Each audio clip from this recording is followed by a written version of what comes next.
کھانا اپنے وقت پر چلتا ہے، اور کچھ لوگوں کی ہاں بالکل فکس ہے، چل رہا ہے، سیریل اس وقت چلنا ہے، فلم اس وقت چلنا ہے، وہ ریگولر چل رہا ہے، ناغہ اس میں نہیں ہوتا ہے۔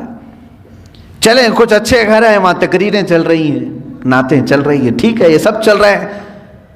کبھی آپ نے اپنے ضمیر سے پوچھا اللہ کا ذکر کہاں گیا میری زندگی سے؟ اللہ کا ذکر کہاں گیا؟ کیا میں اپنے گھر والوں کو لے کر کبھی بارگاہ رب العزت میں ذکر کے لیے مشغول ہوتا ہوں؟ نہیں ہے۔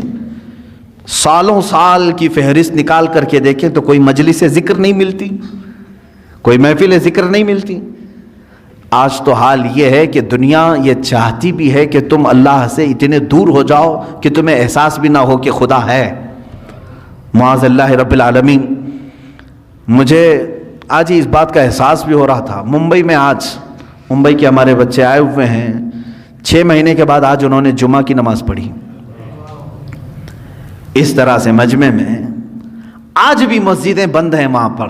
افسوس ہوتا ہے مجھے، دلی افسوس ہے۔ جس مسجد کا میں خطیب ہوں، امام ہوں، اس مسجد کو بھی آج تالا لگا ہوا ہے، 4 یا 5 لوگ نماز کے لیے حاضر ہوتے ہیں۔ میں یہ بات کیوں کہہ رہا ہوں معلوم ہے؟ باقی سارے لوگ جو وہاں پر ہیں اتنا عرصہ بغیر رب ذوالجلال کی بارگاہ میں گئے گزارا نہ، تو اب دل سخت ہو گئے، اب دلوں میں کالک پڑ گئی، مہریں لگنے کا وقت آ گیا۔ مسجد کے پاس سے گزر جاتے ہوں گے، اندر جانے کا خیال بھی نہیں آتا ہوگا۔ ہاں میں سب کی بات نہیں کر رہا ہوں، کچھ کو تو دل دکھتا بھی ہوگا، اندر جائیں کیسے، میرے مولا کے حضور اپنی پیشانیاں کیسے ٹیکیں۔ عزیزان گرام وقار، سیدنا ابراہیم بن ادھم رضی اللہ تعالیٰ عنہ فرماتے ہیں مجھ سے دنیا پوری چھین لی جائے میں کسی پر واویلا نہ کروں گا، لیکن اگر میرے لیے اللہ کی کسی مسجد کا دروازہ بند ہو گیا تو میری موت ہے۔ فرماتے میری موت ہے۔ حضرت ذوالنون مصری رضی اللہ تعالیٰ عنہ، یہ وہ بزرگ ہیں جنہوں نے 40 سال مسجد میں اعتکاف کیا لیکن ٹیک تک نہیں لگائی دیوار کو، مسجد کی دیوار کو سہارا تک نہیں لیا۔ وہ مسجدوں میں ان کا دل لگا ہوا ہوتا تھا۔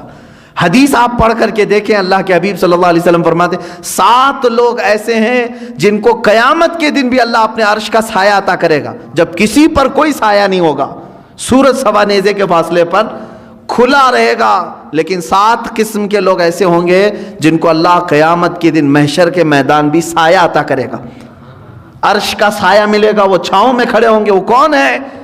وہ 7 قسم کے لوگ پھر کبھی ذکر کروں، ان میں سے ایک بندہ ایسا ہے جس کے بارے میں میرے آقا صلی اللہ علیہ وسلم فرماتے ہیں رجل تعلق قلبہ بالمساجد، وہ آدمی جس کا دل مسجدوں میں لٹکا ہوا ہے۔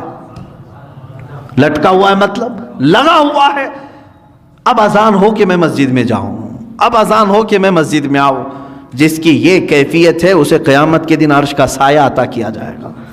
لیکن افسوس ہے کچھ جگہوں پر یہ لاک ڈاؤن کے بہانے اللہ کے گھر ایسے بند کر دیے گئے، یہ سب ناٹک ہے۔ اب میں بولوں تو پھر دوسرے راستے پر چلا جاؤں گا، اس لیے کہ کبھی کبھار جذبات میں بے قابو ہو جاتا ہوں۔ جو ہمارے ساتھ کھیل کھیلا جا رہا ہے فقط ایک بہانہ، کورونا کورونا کورونا، یہ کیا چیز ہے؟ اس کی کوئی لاجک آج تک سمجھ میں نہیں آ رہی ہے، کوئی اس طرح کی آتھینٹک بات سمجھ میں